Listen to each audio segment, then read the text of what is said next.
자, 10월 13일 목요일입니다. 오늘 삼각대가 없어가지고 각도가 안 맞긴 해요. 네. 턱살이 많이 보이네. 사무엘하 15장 13절로 23절 말씀.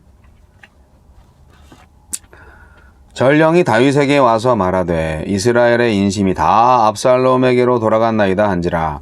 다윗이 예루살렘에 함께 있는 그의 신하들에게 이르되 일어나 도망하자.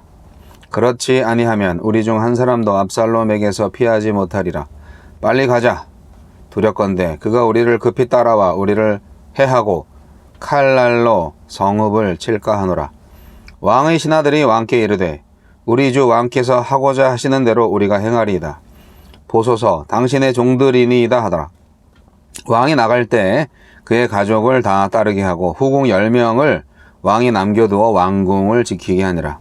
왕이 나가매 모든 백성이 다 따라서 벳메르하게 이르러 멈추어 서니 그의 모든 신하들이 그의 곁으로 지나가고 모든 그렛 사람과 모든 블렛 사람과 및 왕을 따라 가드에서 온 모든 가드 사람 600명이 왕 앞으로 행진하니라. 그때 왕이 가드 사람 이때에게 이르되 어찌하여 너도 우리와 함께 가느냐? 너는 쫓겨난 나그네이니 돌아가서 왕과 함께 네 곳에 있으라. 너는 어제 왔고 나는 정처 없이 가니 오늘 어찌 너를 우리와 함께 떠돌아다니게 하리요? 너도 돌아가고 네 동포들도 데려가라. 은혜와 진리가 너와 함께 있기를 원하노라 하니라. 이때가 왕께 대답하여 이르되 여호와의 살아계심과 내 주 왕의 살아계심으로 맹세하옵나니 진실로 내 주 왕께서 어느 곳에 계시든지 사나 죽으나 종도 그곳에 있겠나이다 하니 다윗이 이때에게 이르되 앞서 건너가라 하매 가드 사람 이때와 그의 수행자들과 그와 함께한 아이들이 다 건너가고 온 땅 사람이 큰 소리로 울며 모든 백성이 앞서 건너가매 왕도 기드론 시내를 건너가니 건너간 모든 백성이 광야 길로 향하니라.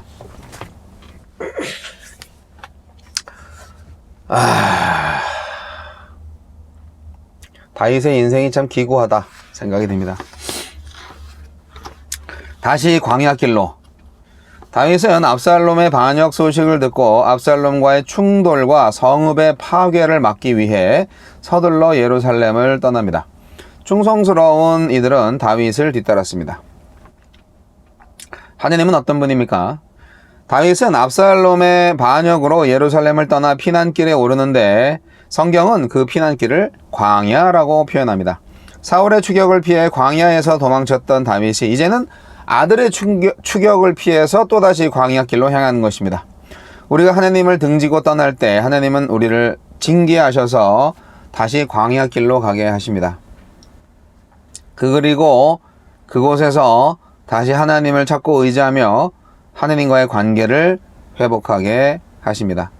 광야로의 내 모습은 광야로의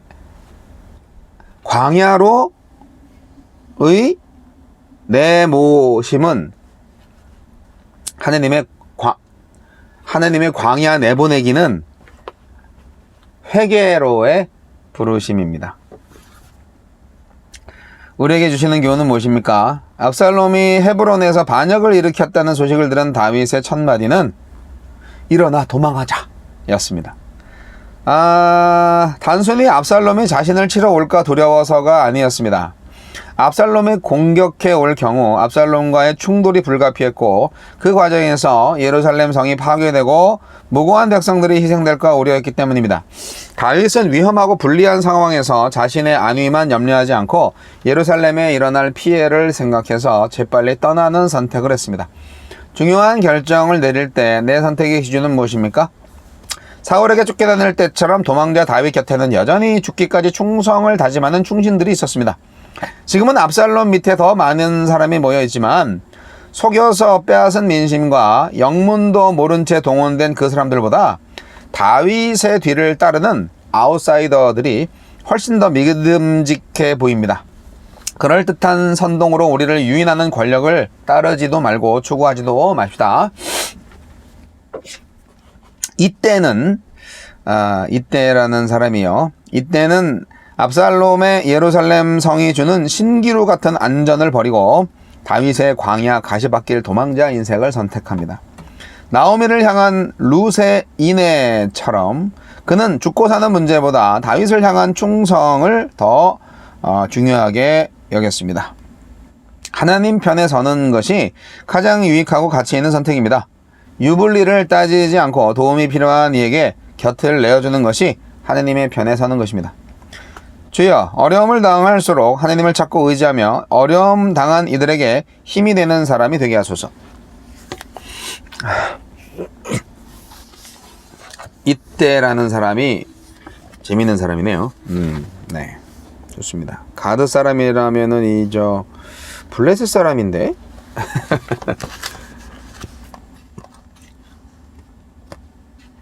블레셋은요, 망했죠. 뭐 아직 살아있는 있어요. 저 멀리에 변방에 있는데 주도권을 잃어버렸죠. 이 팔레스타인 지역에서.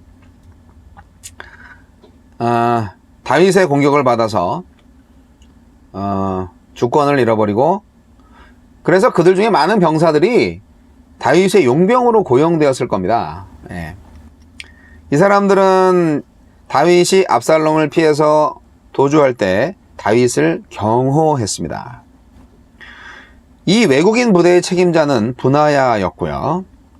그 외에 수르야의 아들 아비새가 예루살렘에 주둔하고 있던 소수의 이스라엘 군대를 이끌었습니다. 아마도 흩어져 있던 이스라엘 군대들은 다윗과 압살롬을 두고서 어느 쪽으로 갈까 이 고민을 많이 했을 거예요.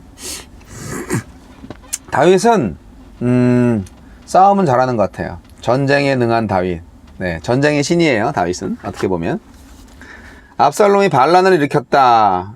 누구보다도 아들을 잘 알 거 아니에요? 아버지가. 어떡하지? 판단이 굉장히 빠릅니다. 결정이 굉장히 빨라요. 도망가자. 이거 비겁한 것 같죠? 그렇지 않아요. 살리기 위해서요. 물론 자신의 자존심이 떨어지죠.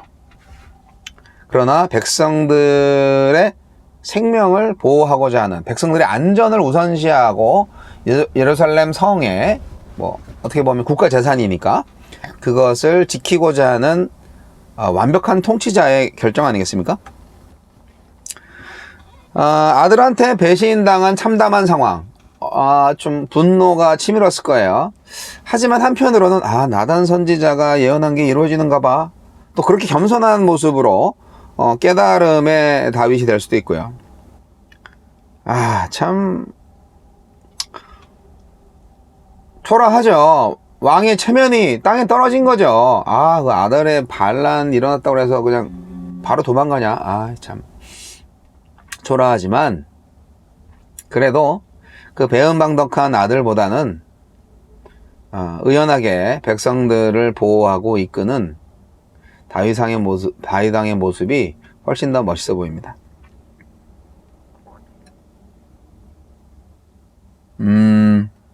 근데 좀 뭐랄까 약간 이해가 안 되는 부분이 있어요. 신하들과 함께 예루살렘을 떠나는 과정 속에서 다윗은 후궁 10명을 왕궁에 남겨놓고 그곳을 지키라고 하는데요. 아니, 지킬 수가 있을까? 그 여인들이 무슨 왕궁을 지켜? 반란군이 들어오면 겁탈이나 당할 텐데, 이거는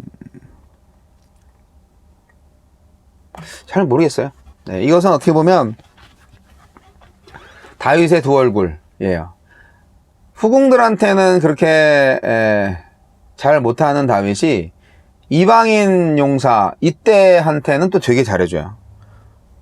정처 없이 떠돌이 신세를 갖고 있다가 이제 겨우 정착을 했는데, 아이고, 또 나 때문에 또 떠돌게 하고 싶지 않아. 그러니까 너는 그냥 자유롭게 너 갈 길 가. 그렇게 말을 하는 걸 보면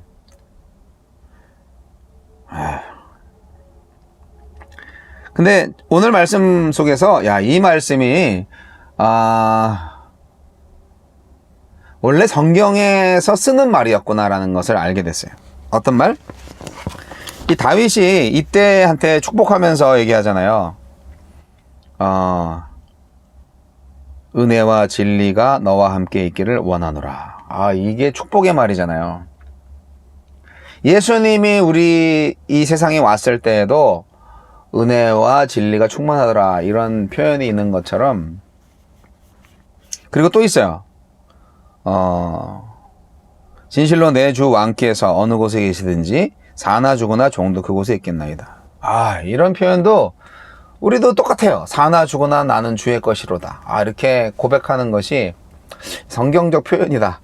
이런 생각이 들면서 과거에도 있었고 신약성서 시대에도 있었고 오늘날도 이어지는구나. 그렇습니다. 이때라는 사람, 이 가드 사람 이때라는 사람이 참 괜찮은 사람 같아요. 압살롬의 예루살렘 성이 주는 신기루 같은 안전을 버리고 다윗의 광야, 가시밭길, 도망자 인생을 선택한 이때. 네. 죽고 사는 문제보다 다윗을 향한 충성. 이 충성이라는 말 역시 히브리 말로 헤세드라는 말로 표현되는데요. 이것은 인애라는 말과 똑같은 말이에요. 해석은 인애로 하기도 하고 충성이라고 하기도 하지만 원어는 헤세드입니다. 헤세드. 이게 필요합니다. 하나님의 사랑이 헤세드거든요. 하나님이 누구와 함께 하시느냐, 이거 중요합니다. 지금 당장 힘들고 어렵지만 정말 하나님은 누구의 편에 서 계시는가, 그거 아주 중요합니다. 그래서 하나님 편에 서는 사람 편에 서야 되는 거예요. 당장 눈앞에 이익이나 어떤 아름다움이나 그런 거 생각하지 마시고 하나님이 누구 편에 서 계신가, 이거 볼 수 있으세요? 네, 볼 수 있으셔야 돼요. 그래서 우리는 언제나 하나님 편에 서야 됩니다. 하나님 편에 서는 사람이 누구냐를 봐야 됩니다. 그래서 그 사람 편에 서야 됩니다. 다윗은 도망자 신사가 됐습니다. 이게 다 한 여인을 괜히 욕심내서 사랑하고 한 사람을 죽였기 때문에. 아니, 솔직히 말해서 전쟁에서 얼마나 많은 사람을 죽였겠어요, 다윗이. 전쟁터에서 사람을 죽이면은요, 전공을 세워요. 그래서 훈장받죠. 근데 전쟁이 아닌 상황에서 사람을 죽이면 한 사람 죽여도 살인죄로 감옥 갑니다. 사형당하죠. 이게 상황윤리인데, 여하튼 다윗은 살인자입니다. 그래서 그 대가를 아주 혹독하게 치르는 것 같아요. 진짜 죄는 뭔지 아세요? 간음이나 살인 이전에 진짜 죄가 있어요. 다윗의 죄는 하나님을 잊어버렸다는 거예요. 하나님을 그 순간 잊어버렸다는 거예요. 믿지 않았다는 거예요. 순종하지 않았다는 거예요. 하나님 없는 사람처럼 행동했다는 거예요. 사실 그것이 가장 큰 죄입니다. 하나님이 화가 나셨죠. 하나님이 성경에 기록하게 했잖아요.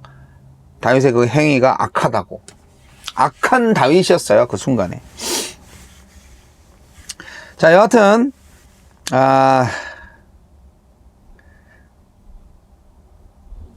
다윗은 이렇게 도망갑니다. 그래, 광야에서 하나님 다시 만나고 와야지.